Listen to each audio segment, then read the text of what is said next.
to our amazing Cheating Tales Lab family. Welcome and thank you for joining us. Your support means the world. Quick question. Where are you listening from today? Which city? Which country? Drop it below. Now, let's dive into today's story. The autumn sun cast long shadows through the bay windows of Howard Graves' home office as he reviewed the quarterly reports from his investment firm. The markets had been volatile, but his company had outperformed expectations yet again. His fingers drummed absently against the mahogany desk, a wedding gift from his wife Stacy 13 years ago.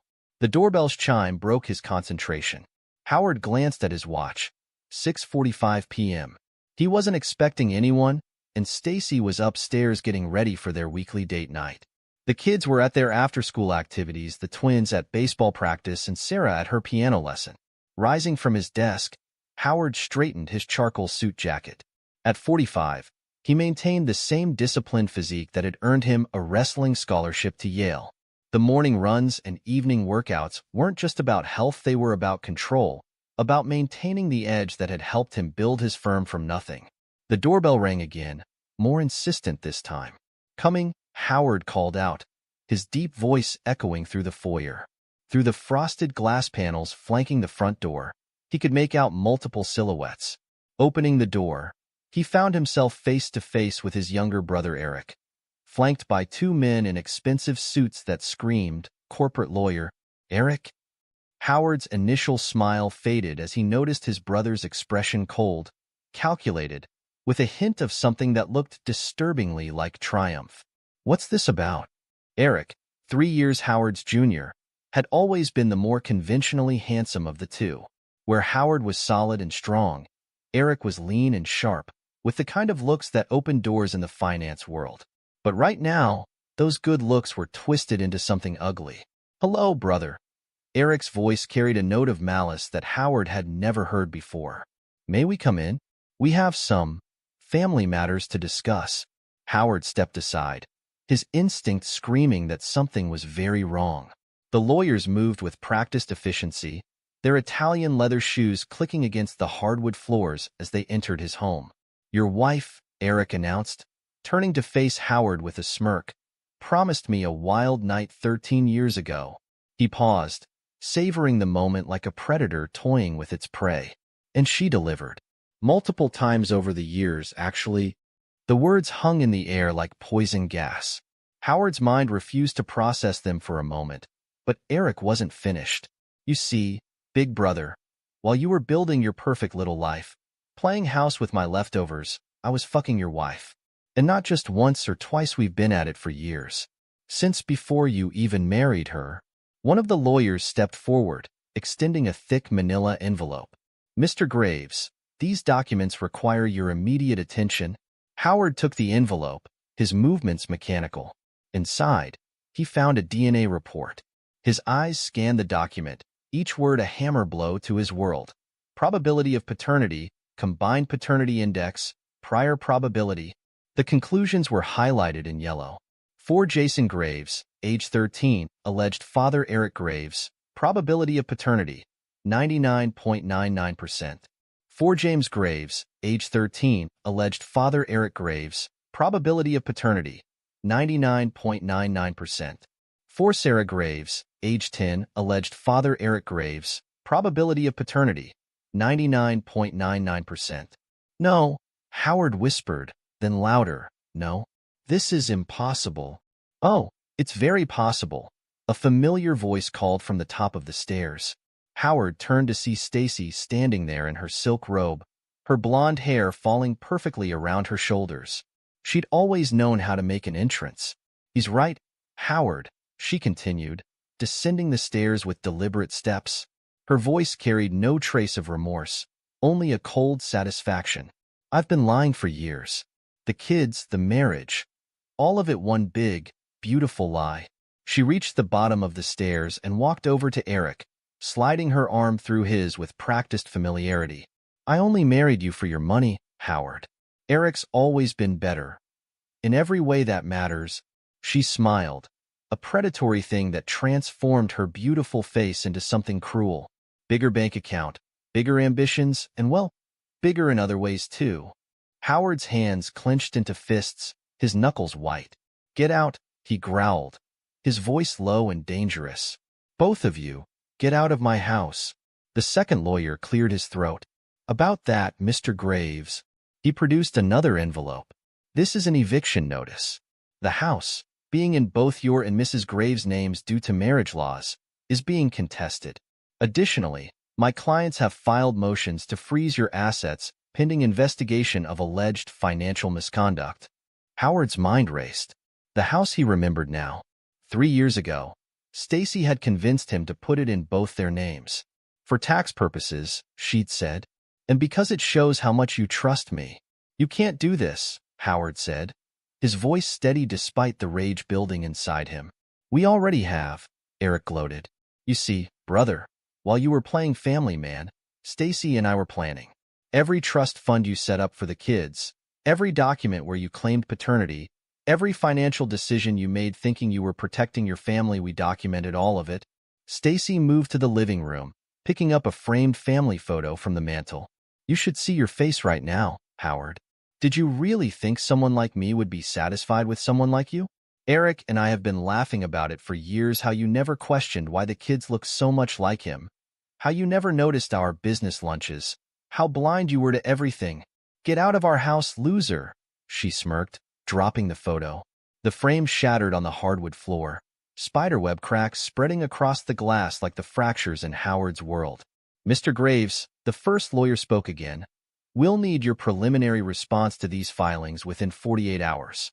Mrs. Graves will be seeking full custody of the children, substantial alimony, and compensation for 13 years of fraudulent paternity claims." Howard stood perfectly still, his mind already shifting from shock to calculation. Years of business negotiations had taught him to think clearly even in crisis. "You've made one crucial mistake," he said quietly. Eric laughed. "Oh, and what's that, big brother? You thought you could break me." Howard's voice was ice cold. "You thought 13 years of lies would shatter me. But you forgot something important about me, little brother. I don't break. I don't bend. And I never, ever lose." "Big words from a man who's about to lose everything," Stacy sneered. "The kids aren't yours, the house isn't yours, and soon, half your company won't be yours either." Howard's phone buzzed a text from the Twins' baseball coach. "Practice ending early due to rain. They'd be home in 20 minutes. "The children will be home soon," Howard announced, his tone businesslike. "I suggest you all leave before they arrive. We wouldn't want them to see their mother and biological father for what they really are." "Not yet, anyway. Are you threatening us?" Eric stepped forward, his face flushed with anger. "Threatening you?" Howard's laugh was devoid of humor. "No, Eric. A threat implies uncertainty. I'm making you a promise. You want to play games? Fine. But remember, you chose this battlefield, not me. And unlike you, I don't need to hide behind lawyers and lies to win. We have DNA proof," Stacy spat. "We have documentation. We have everything we need to destroy you." "What you have," Howard replied calmly, "is an impressive collection of evidence proving you've committed multiple felonies. But please, continue explaining your master plan. I'm sure the prosecutors will find it fascinating." For the first time, a flicker of uncertainty crossed Eric's face, but he covered it quickly with another sneer. "Come on, Stacy. Let's leave Howard to pack his things. He'll be needing a much smaller place soon." As they moved toward the door, Howard called out, "Eric?" His brother turned. "Remember when we were kids, and you stole my baseball card collection? Remember what happened after that?" Eric's face paled slightly. As children, Howard had spent 6 months systematically dismantling everything Eric cared about: his friendships, his reputation at school, his prized possessions, until Eric finally returned the cards, completely broken. "You're not kids anymore," Stacy said, but her voice wavered slightly. "No," Howard agreed. "We're not. And this time, you've taken something far more precious than baseball cards." He smiled, and both Eric and Stacy took an involuntary step back. "I'll be keeping the house, by the way. You might want to have your lawyers review the actual property documents. The ones in the safe, not the copies you've been working with." "What do you mean?" Eric demanded. "Leave," Howard said simply, "before the children get home." We can discuss the rest through proper channels. He turned to the lawyers. Gentlemen, I'll have my legal team contact you tomorrow. I suggest you review your client's evidence very carefully before proceeding. Knowingly submitting fraudulent documents to the court is a serious offense. After they left, Howard stood in the foyer, looking at the shattered family photo on the floor. He pulled out his phone and made 3 calls, one to his lawyer, one to his sister Kelly, and one to a private investigator he'd worked with before. The sound of rain outside grew stronger, and Howard could hear the twins' carpool pulling into the driveway. He took a deep breath, straightened his tie, and prepared to protect his children from the storm that was coming. They were his kids, regardless of DNA, and he would make sure they survived this with as little trauma as possible. As he opened the door to greet Jason and James, Howard allowed himself a small, grim smile. Eric and Stacy thought they'd won with their dramatic reveal, but they'd forgotten the most important lesson Howard had learned in business. The person who throws the first punch rarely wins the fight. The real battle was just beginning. The key card clicked as Howard entered his temporary residence at the Madison Apartments. The 1-bedroom unit was a far cry from his 5-bedroom colonial, but it served its purpose. He'd chosen it specifically for its proximity to both his office and the children's schools. Setting his briefcase on the modest dining table, Howard loosened his tie and pulled out his phone.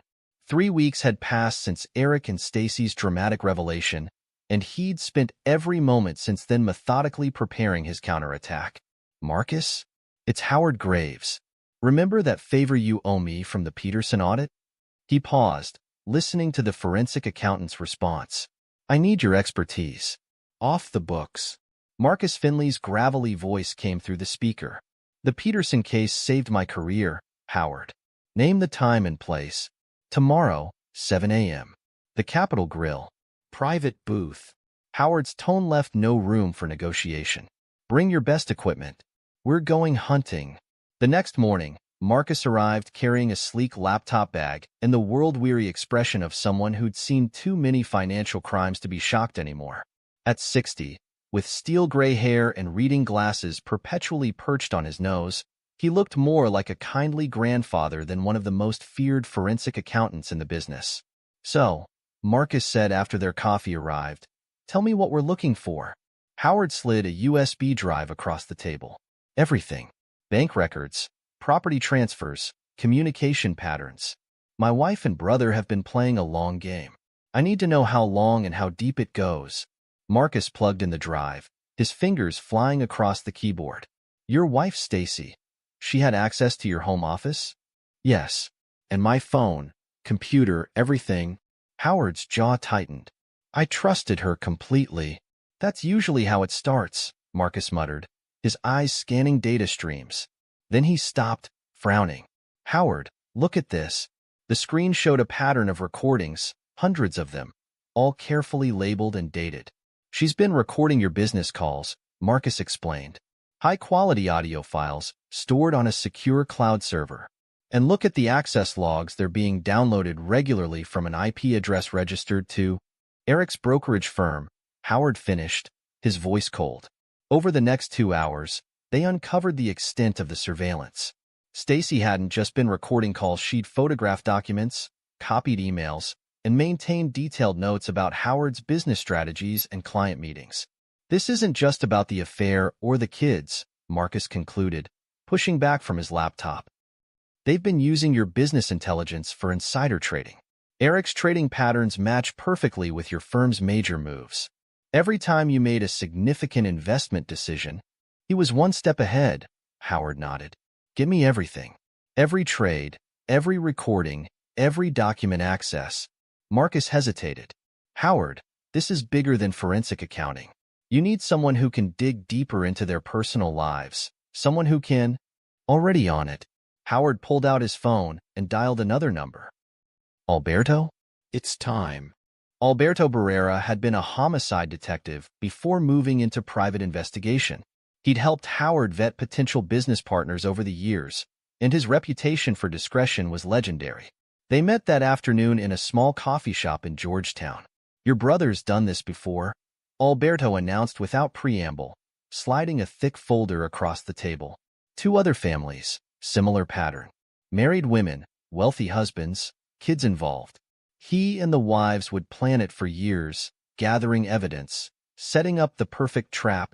Howard opened the folder, studying the photographs and reports. Why didn't they press charges? Pride. Shame. And Eric was careful. He made sure the husbands had something to lose if everything came to light. One guy had been skimming corporate accounts. Another had an illegal offshore betting operation. Alberto leaned forward. But you? Your records are clean. That's probably why they needed so much time to set this up. Get me everything on the other families, Howard instructed. And I mean everything. School records for the kids, medical histories, financial statements. If Eric so much as jaywalked near their homes, I want to know about it. As Alberto left, Howard's phone buzzed. A text from his sister Kelly. The kids miss you. Sarah asked about you at piano practice today. His fingers hovered over the phone. The hardest part of all this was maintaining distance from the children while he built his case. But he couldn't risk Stacy using their interactions against him in court. Instead of responding, he made another call. Renee? I need your expertise. Renee Foster had been Howard's head of cybersecurity for 5 years. She arrived at his apartment that evening, her dark hair pulled back in a severe bun, carrying a laptop that could probably hack the Pentagon. I ran deep scans on both their email histories, she reported, setting up her equipment. It goes back 15 years, Howard. They started planning this before you even met Stacy. Show me. The emails were damning. Eric and Stacy had met at a finance conference in Chicago. They'd started their affair immediately, but it wasn't just about sex. They'd strategized, planned, documented everything.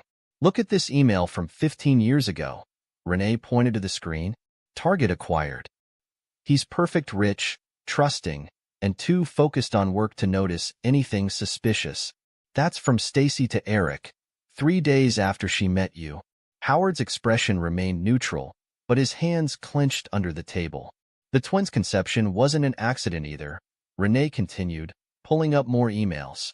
They planned it specifically to ensure maximum emotional impact.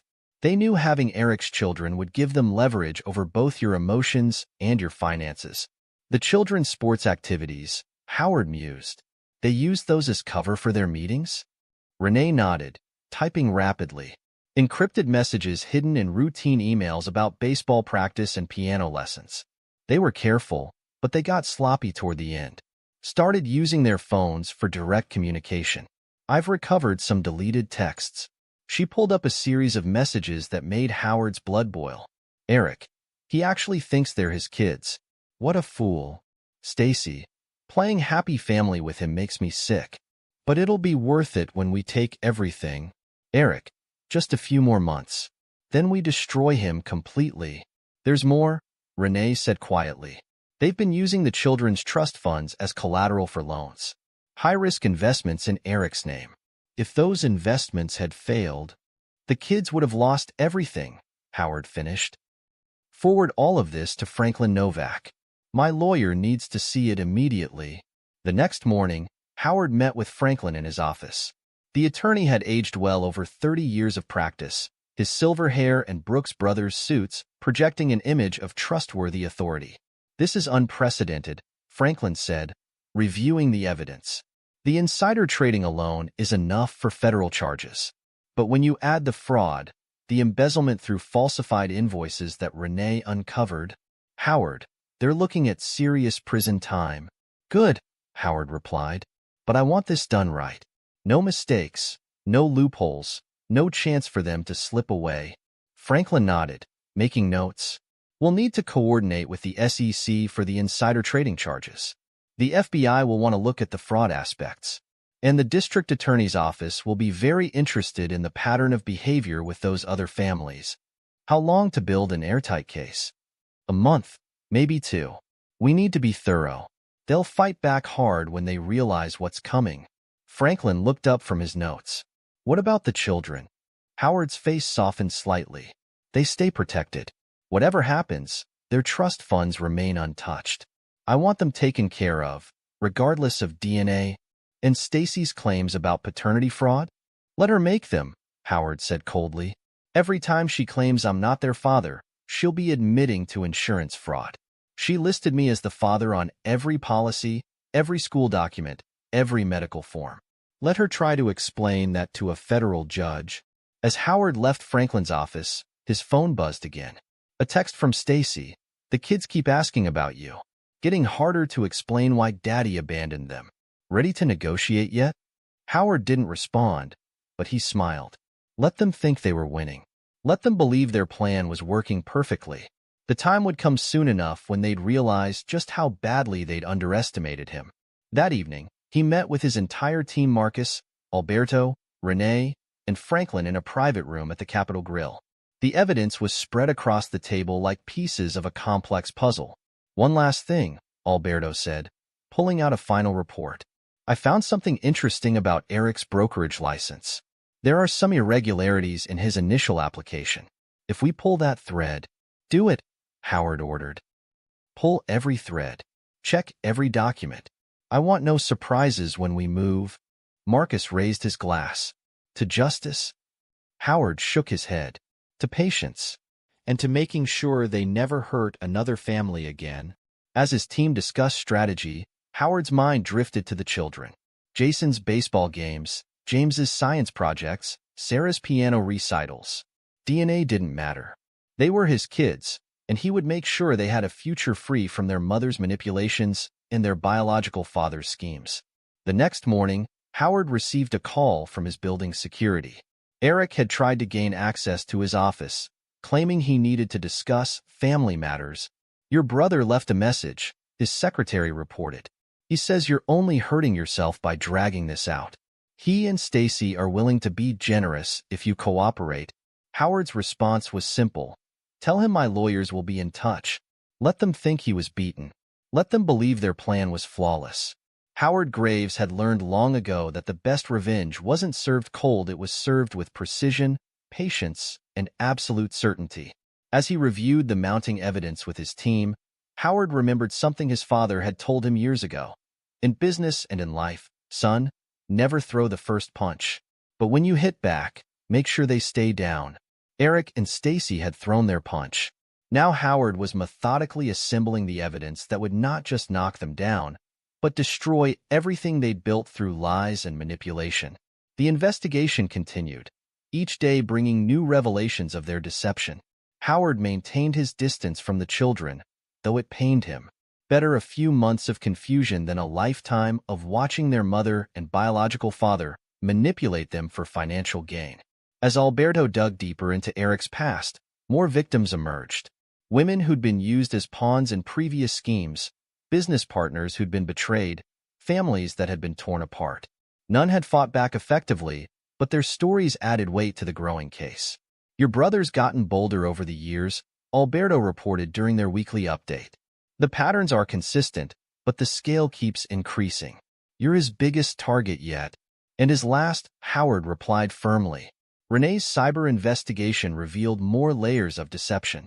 Stacy had been systematically copying and forwarding business documents for years, using a sophisticated system of hidden email accounts and encrypted messages. She didn't just record your calls, Renee explained, showing him the data trails. She installed keyloggers on your devices, copied entire hard drives, even photographed documents in your briefcase while you slept. Marcus's financial analysis painted a picture of long-term planning and calculated deception. They've been moving money through a series of shell companies, he reported, preparing for this moment for years.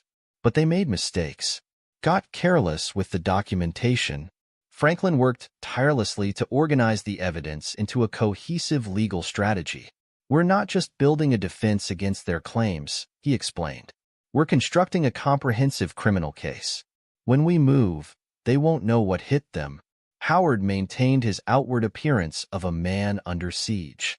He let Eric and Stacy see him looking tired at school events, appeared distracted at business meetings, gave them just enough signs of breaking to feed their confidence. Inside his temporary apartment, however, he worked with cold precision, organizing the evidence that would ensure their destruction.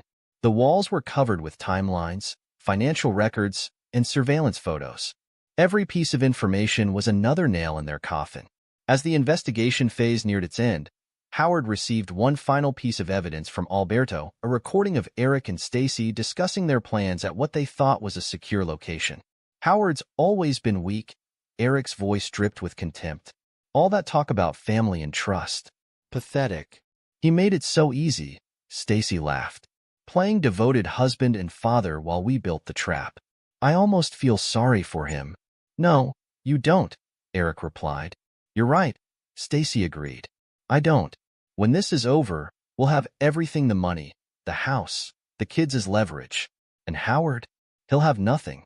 Just like he deserves. Howard listened to the recording twice, his expression unchanging. Then he made one final call to Franklin. Are we ready? Everything's in place, Franklin confirmed. The SEC is prepared to move on the insider trading. The FBI has enough evidence for multiple fraud charges. And the district attorney is very interested in the pattern of behavior with the other families. Good, Howard said quietly. Then it's time to let them think they've won. The pieces were in place. The evidence was secured. Now it was time for the final phase of Howard's response to their betrayal. Eric and Stacy thought they'd orchestrated the perfect plan to destroy him. They were about to learn just how wrong they were. Howard sat in his small apartment, surrounded by stacks of financial documents. His signature, freshly dried, marked the bottom of each page.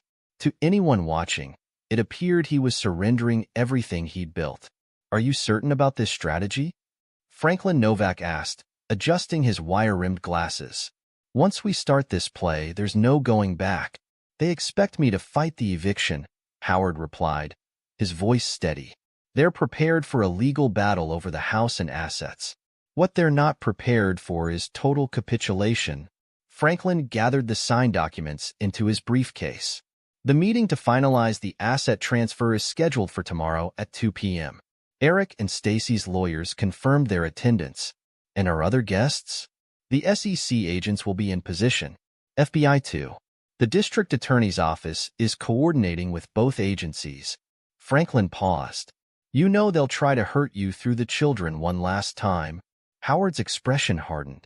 The kids are staying with Kelly this week. Stacy agreed, thinking it would give her time to clear out my things from the house. A cold smile crossed his face. She always underestimated my relationship with my sister. The next morning, Howard dressed with particular care: charcoal suit, white shirt, blue tie. The same outfit he'd worn the day Eric and Stacy had arrived with their revelation. He wanted them to remember this. The conference room at Franklin's law firm filled slowly. Eric and Stacy arrived first, both wearing expressions of barely concealed triumph. Stacy had dressed expensively, no doubt using the credit cards she thought Howard couldn't track. Eric wore his usual banker's armor bespoke suit, gold watch, shark smile. Brother, Eric nodded mockingly. Ready to sign everything away? Howard didn't respond, taking his seat silently. Their lawyers spread documents across the mahogany table, pointing out signature lines with efficient precision. Before we begin, Franklin announced, there are some additional parties who need to be present for this transaction. The conference room door opened. 3 men and a woman entered, their expressions professionally neutral. What is this? Stacy demanded. Allow me to introduce Special Agent Carter from the SEC, Franklin said calmly, along with Special Agent Rodriguez from the FBI's Financial Crimes Division and Assistant District Attorney Chun. Eric's smile faltered. This is a private family matter. These people have no business. Oh, but they do, Howard spoke for the first time. You see, this isn't just about a house or some bank accounts. This is about 15 years of fraud, insider trading, and criminal conspiracy. The color drained from Stacy's face. You're bluffing. You have nothing. Howard nodded to Franklin, who opened his laptop. The large screen on the conference room wall flickered to life, displaying emails, financial records, and surveillance photos. Nothing? Howard's voice was ice. Let's start with the insider trading. Every major trade you made, Eric, perfectly timed with information Stacy stole from my office. Hundreds of recorded calls, thousands of photographed documents. You can't prove, Eric began. Then there's the insurance fraud, Howard continued as if Eric hadn't spoken. Every medical form, every school document, every insurance policy where Stacy listed me as the father while knowing I wasn't. That's federal fraud, by the way. For each document, Stacy's lawyer leaned over to whisper urgently in her ear. She shoved him away. The embezzlement through falsified invoices was clever, Howard acknowledged. Having shell companies bill my firm for non-existent services, then routing the money through offshore accounts. But you got sloppy with the paperwork. Eric stood abruptly. This meeting is over. We're leaving. Sit down, Mr. Graves, Special Agent Rodriguez said quietly. The only place you're going is our field office. You planned this, Stacy hissed at Howard. All of it. The quiet surrender. Signing over the assets, it was a trap, like the trap you and Eric planned for 15 years? Howard's voice remained calm. The one where you married me for my money, had my brother's children, and documented everything so you could destroy me? The evidence continued to scroll across the screen. Bank statements showing money laundering, encrypted messages planning the deception, DNA tests proving the calculated nature of the children's conception. But the most damning evidence, Howard concluded, comes from your other victims. Eric's head snapped up. What other victims? The screen showed photographs of other families, other homes, other lives destroyed. You've done this before, brother. But your previous targets were too ashamed to fight back, too worried about their reputations. I'm not. Special Agent Carter stepped forward. Mr. Graves, Eric Graves, you're under arrest for multiple counts of securities fraud, insider trading, and conspiracy to commit fraud. Mrs. Graves, you're under arrest for wire fraud, insurance fraud, and embezzlement. You can't do this, Stacy screamed as handcuffs clicked around her wrists. Those are my children. You can't take my children. They were never just bargaining chips, Howard said quietly. They're children who deserve better than parents who saw them as weapons in a financial scheme. As Eric and Stacy were led away, Howard remained seated, watching them go. Franklin dismissed their shocked lawyers, who practically ran from the room. The press will have this within the hour, Franklin warned. Good. Howard stood, straightening his tie. Let everyone see what they really are. The next few weeks passed in a blur of headlines and legal proceedings. Brothers' betrayal leads to major financial crimes bust splashed across every financial paper. Eric's previous victims came forward, emboldened by Howard's stand. The evidence was overwhelming. The hardest part was explaining everything to the children. Howard arranged for family counseling with a child psychologist who specialized in parental betrayal cases. The initial sessions were brutal. So you're not really our dad?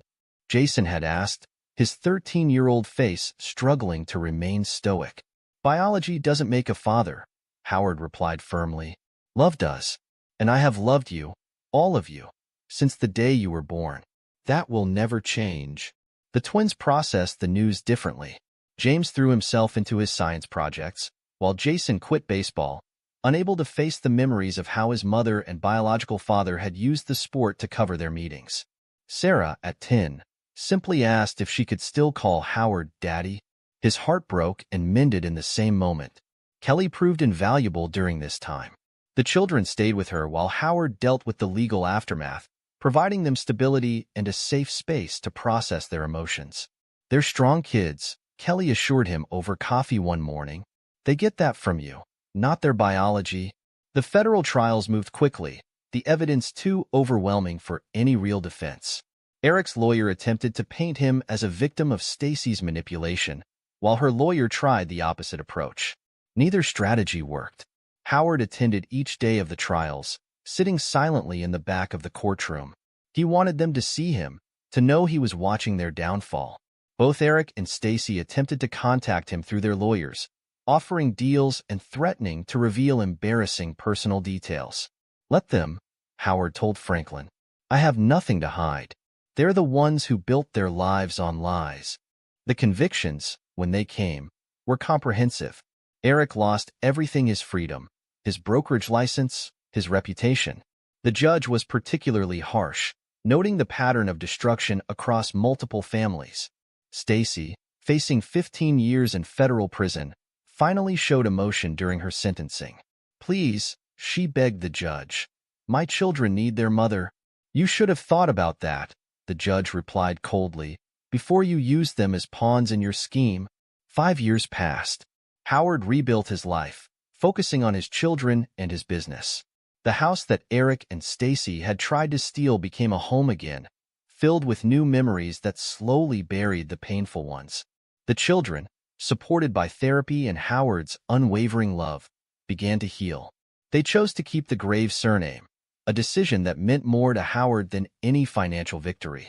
Blood doesn't make a family, James announced one evening over dinner, now 18 and preparing for college. Actions do. Jason, having found a new passion in photography, nodded in agreement. Besides, who wants to be associated with those two? Sarah, now 15 and still playing piano, had perhaps the simplest take. You're our dad. Period. Both Eric and Stacy attempted to contact the children from prison. Their letters went unopened, their calls unanswered. The children had made their choice, choosing the father who loved them over the parents who had seen them as tools for revenge. Howard's revenge hadn't just been about punishment, it had been about justice, about protecting not only his family but preventing Eric and Stacy from destroying other lives. In the end, blood had proved thinner than water, but integrity had proved stronger than both. The final piece of mail Howard received about the case was a notice that Eric and Stacy had been denied their appeals. He filed it away without comment, then went to watch Sarah's piano recital, where she played Beethoven's Moonlight Sonata flawlessly. Looking at his daughter on stage, Howard knew he'd won more than just a legal victory. He protected the only thing that truly mattered: his family's future. Eric and Stacy had tried to use love as a weapon, but they'd never understood that real love, like real strength, couldn't be faked or manipulated. It was this understanding that made Howard not just a victor, but a father. And in the end, that was the only title that mattered. Epilogue. 10 years after the verdict. The visiting room at the Federal Correctional Institution in Danbury, Connecticut, remained as austere as it had been for the past decade. Stacy Graves, now showing strands of gray in her once perfect blonde hair, sat alone at a metal table. The guard had informed her 30 minutes ago that her children wouldn't be coming again.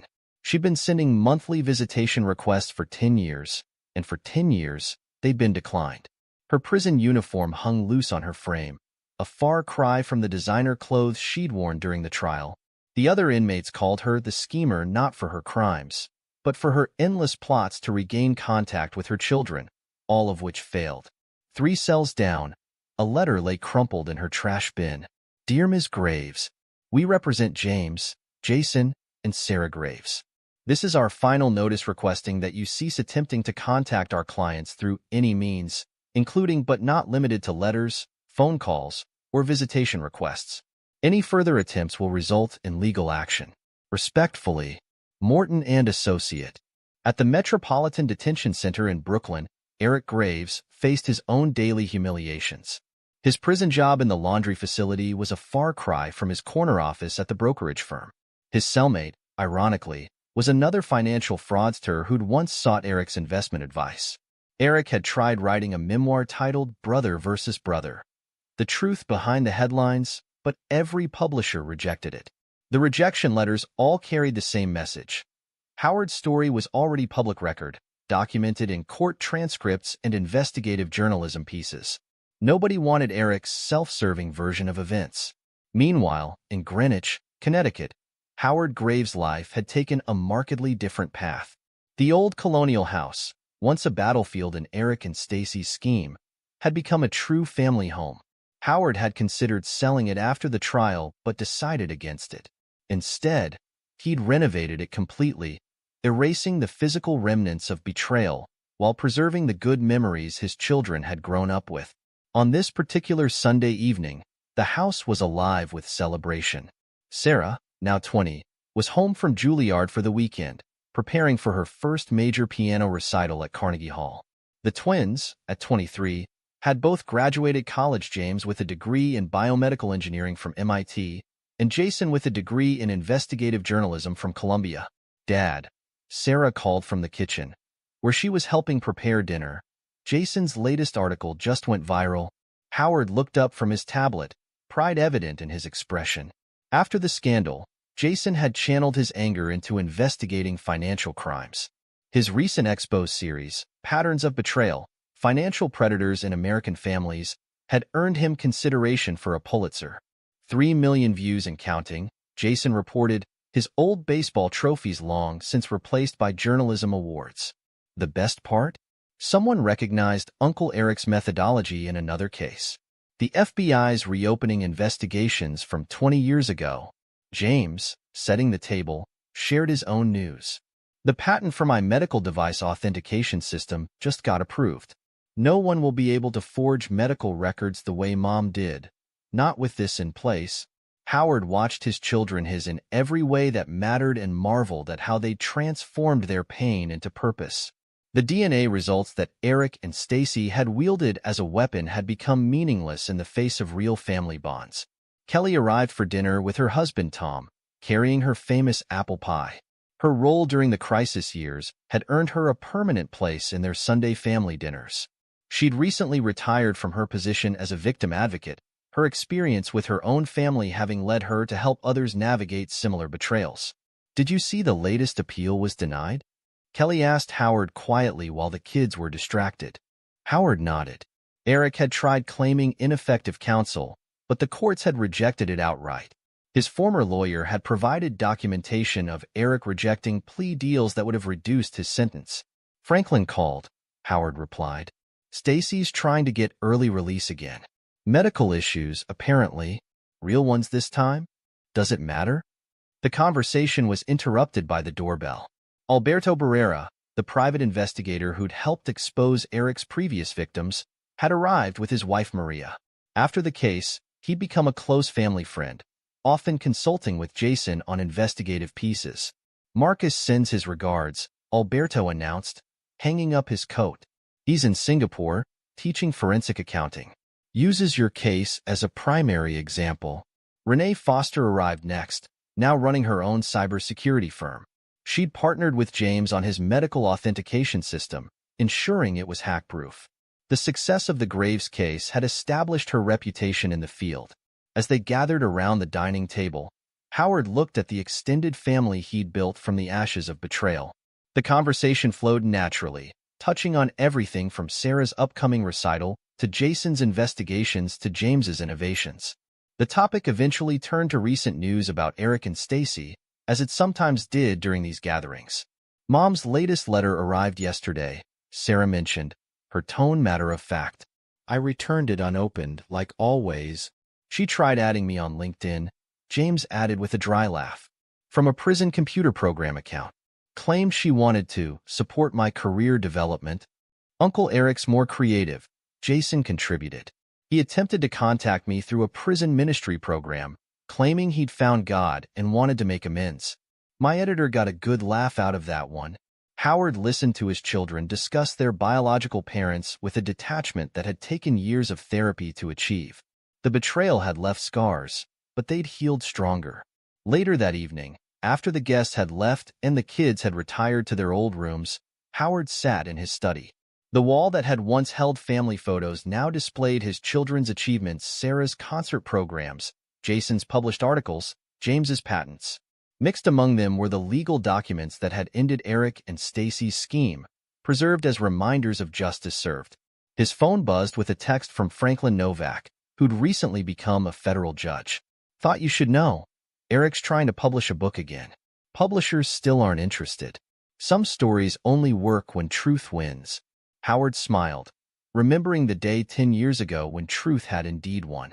The evidence had been irrefutable, the justice swift. Eric had lost everything: his freedom, his licenses, his reputation. His attempt to paint himself as a victim of Stacy's manipulation had backfired spectacularly when evidence emerged of his previous schemes. Stacy's fall had been equally complete. The woman who had once prided herself on manipulating men now spent her days in prison counseling sessions, mandatory programs designed to address her sociopathic tendencies. Her therapist reports, which Franklin occasionally shared, suggested she still blamed everyone but herself for her situation. The financial penalties had been severe. Every asset Eric and Stacy had accumulated through their schemes had been confiscated. The restitution orders would ensure that even after their release, they would never regain their former lifestyle. Their attempts at early release had been consistently denied. their appeals rejected. The pattern of deception revealed during the trial had convinced every judge that they remained a threat to society. Howard's own life had flourished in ways Eric and Stacy couldn't have predicted. His investment firm had grown stronger, his reputation for integrity attracting clients who valued honest financial management. He'd established a foundation that helped victims of financial fraud, providing resources and legal support to families targeted by schemes similar to Eric's. The children had exceeded everyone's expectations. They'd taken the pain of betrayal and transformed it into driving forces for positive change. Jason's journalism exposed financial predators, James's innovations protected medical records, and Sarah's music touched hearts while helping fund art therapy programs for traumatized children.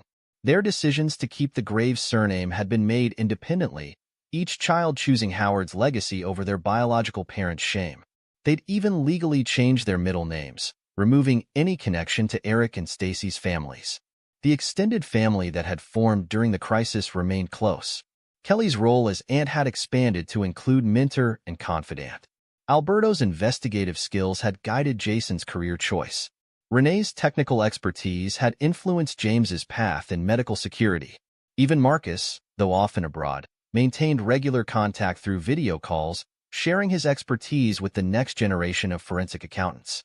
Franklin's rise to the federal bench had been partially influenced by his handling of the case. His thorough prosecution had set new precedents for dealing with long-term financial fraud schemes. The story had become a cautionary tale in legal and financial circles. Harvard Business School had created a case study based on it, examining how trusted insiders could exploit family businesses. Jason had guest lectured there, providing first-hand insight into the human cost of such betrayals. Eric and Stacy's other victims had found closure through the trial.